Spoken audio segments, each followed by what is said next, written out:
Welcome to the SEO.co Search Engine Optimization Podcast. Digital marketing essentials and next level tactics. From offsite and on-site optimization to persuasive selling and everything in between. You'll learn actionable tips on what it takes to outright and outrank your competition.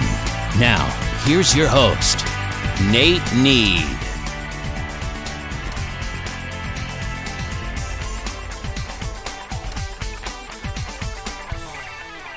Welcome again to another episode of the SEO.co Search Engine Optimization Podcast. And today we're going to revisit the idea of buying domain names. And this discussion is going to revolve around buying aged domains. So domains that either you're buying an auction, you're acquiring them from some squatter that owns them, or you might be using expireddomains.net or any number of these sites that allow you to look at and find domains that might either have dropped or they've gone into pre-release for an auction on sites like Namejet. And so what you're going to be looking for here is you're going to be doing kind of a full backlink lookup of these sites, making sure that they haven't been penalized, checking to see if they're in the index. You're going to be looking at archive.org, the Wayback Machine, to see what the sites were all about before, making sure that they weren't spammy. Because what you'll find with a lot of sites that might have a high domain authority, high page rank, whatever metric you're using, is that they may have been a legitimate site at one point. Someone got a hold of them, then they changed hands. Maybe they dropped out. Maybe they expired. Someone else bought them, or they were bought in auction, and then they were repurposed for maybe a PBN or a private blog network. That site, then they built a bunch of spammy links to the site to try to drive traffic for nefarious means, whatever it is. Maybe it's an affiliate. They're trying to drive traffic for affiliates.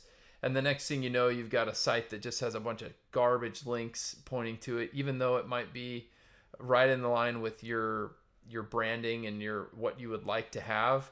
The site itself might need to have some reconsideration requests after you acquire it. So doing that backlink audit and checkup before you acquire is well advised, as well as looking at and understanding that when you buy an aged domain, the age of the domain doesn't matter. It's the links. So if the domain is a raw domain, has no links, and it's 20 years old, let's say it was registered, back in 1999, people might say, oh, it's this old. Well, who really cares how old it is? If it's not been a live site and had links that have had time to age on it, then it's worthless. And in a lot of cases, if the thing hasn't been live for, say, a good amount of time, or maybe it's changed hands once before, it got into someone put it on Flippa and was selling it to you, then the chances of Google looking at it and saying, hey, these links are no longer valid, or because it's changed hands, and when it changes hands to you, that's another change of hands or change of ownership. Those change of ownership scenarios, the search engines will often see that and look at it and then either downgrade the links partially or completely. And so when you launch a new site on it, it may not get indexed as quickly.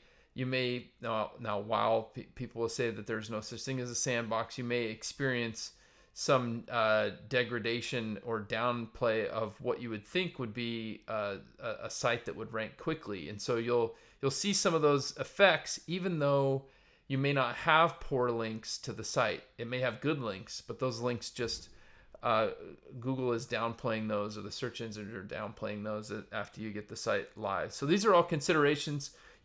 Sometimes you don't know until you buy it and launch it and experiment with it. So if you're looking to pay 4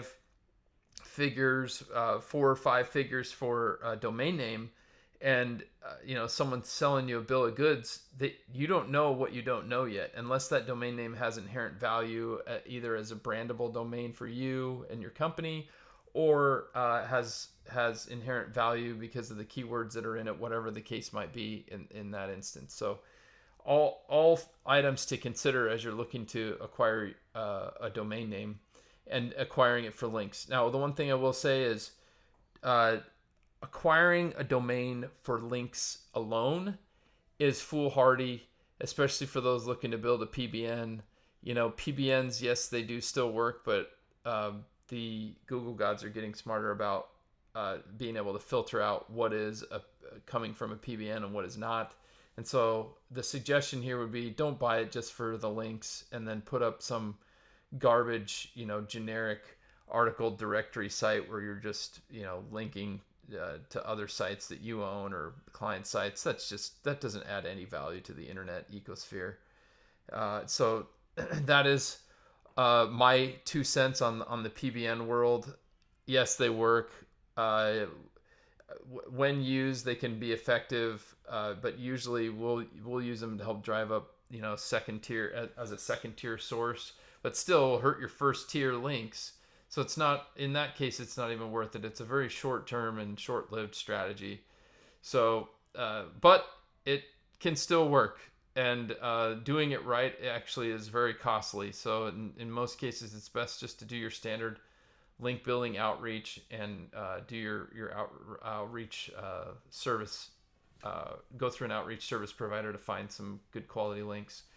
In a lot of cases, you can find some of these sites through broken backlink checkers. You might find a broken link and realize that if there's not a 404 there, the site may be completely gone, and that link might be going to a site that either needs to be registered. I've had this experience a number of times doing some broken link building campaigns. And so looking for broken link opportunities might be a way for you to find domains in your niche that you can use to, build a site around and get some traction on, by building its own kind of mini site and taking advantage of the existing links there.